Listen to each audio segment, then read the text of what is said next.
The Kia Sorento is in the market since 2002 already, and now Kia presents the fourth generation of their car. On board now are new infotainment systems, new driver assistance safety systems, new engines and powertrains, and the car features more space. What else it delivers, how it drives, what it costs, let's find out now. Talking about materials and craftsmanship inside of the Sorento, I have to say that car really works well. You do find soft touch, you find leather, you find metal, you find loads of glossy stuff, all very nicely made and all looks very fresh and modern. From time to time a bit too modern, maybe like the part here, it's a 3D stuff, it's the same as with the dashboard, and here it's part of the ambient light system as well. I think not everybody will like it, but I think it's a very nice feature. And overall, that car really looks and feels very fresh, very modern, but on the other hand, very solid as well. Looking at the front of the new Sorento, it's a completely new face. The car features a much larger grille here, and that is flanked by completely new LED headlamps. Important to know is the car always comes with fog lights, headlamps, and daytime running lights in LED technology. But you can also order a full LED package. Then you find this middle part here, which really splits the front in half, top and the lower part. The lower part also features a much larger air intake and a very sharp designed front bumper. And I think this really is the side of the car where people will say, I like it or I dislike it. Another comfort feature for the Kia Sorento are heated seats here at the front as standard. If you pay a bit more, if you have a higher trim level, you can have them with a ventilation system as well. And on top of this, you do find two of the rear seats with a heating system as well. Very important to know is that there is an automatic system on board which will adjust the heating of the seats in comparison to the temperature outside of the car or in comparison to the climate control on board. A front-wheel powered Sorento is available with a 202 horsepower 2.2-litre diesel and automatic from around 41,400 euros in Germany. The all-wheel drive version costs almost 5,000 euros more. The Volkswagen Tiguan Allspace with front-wheel power and 150 horsepower diesel and automatic costs from around 39,500 euros. A BMW X3 xDrive 20D with 190 horsepower diesel, automatic and all-wheel drive is available from just over 48,000 euros. Looking at the side of our Sorento, you do find quite a large wheel. Important to know is the car comes as standard with a 17-inch alloy, and then that from trim level to trim level getting more, 18, 19 and the top version 20. We do have the 19-inch on board and that really looks, I think, quite solid. Overall, the proportions of the car have changed a bit because we now have a longer hood and the glasshouse has moved a bit more to the rear of the car. The dimensions are nearly the same because it's now 1.70 m in height, it's just 1 centimeter more, and it's 4.81 m in length, which is also 1 centimeter more, but the wheelbase has changed, which is now 2.82 m, and that's a plus of 3.5 centimeters, so that really makes the difference. And so overall, the car looks a lot more dynamic than before.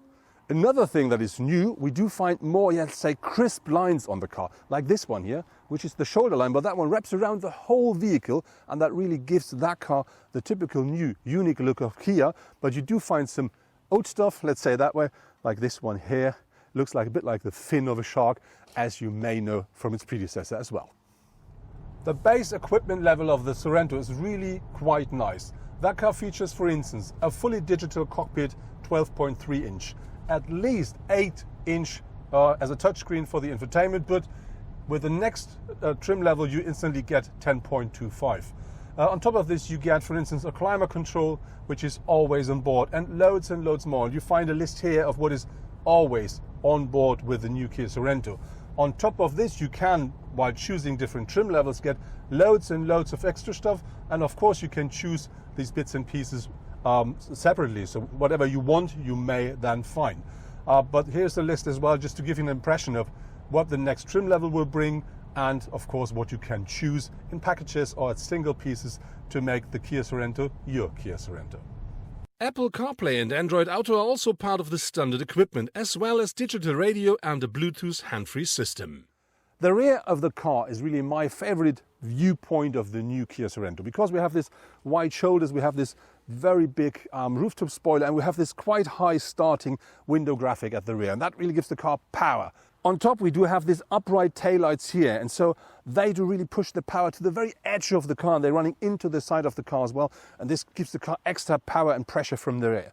On top you find very prominent the name of the car on the boot lid. This is something you may find in other new Kia models as well. And you do find, let's say, a fake underride protection and something that looks a bit like exhaust, but I think they find quite a nice solution. And to be really honest, I think this really is the look you want to have at first when you look at the new car. The front seat, they do not only deliver loads and loads of comfort, they also deliver more than enough support.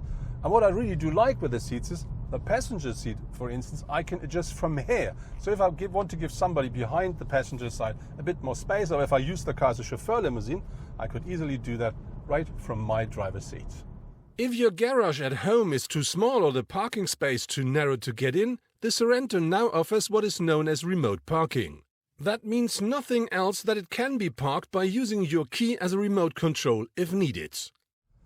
The space the car offers at the front seats is really nice. Even a tall person like me, I'm nearly 2 meters high, I do sit absolutely comfortable in the car. I can adjust everything the way I want, and it's really, really nice. How about the space behind me? We're going to find out that while having a short stop. So that's the short break I've promised to check if I can sit behind me. I didn't change my driving position, as you see. Quite a big one to enter the car. Important is with the new construction of the car and the longer wheelbase, that car now features about nearly 10 centimeters more of leg room on the passenger seats here. So entering is easy, as you see. And now let's see how about space. You can see in front of my knees, I would say 10 centimeters space, really marvelous. And headroom, that works. It's nothing left, but it's fine. And we're talking about a compact SUV. And I'm 1.95 meters behind 1.95 meters now. And I have quite a tall upper body. So that really is a lot of space. And important to know is, we would love to show you the 7-seater because they've changed the entrance process.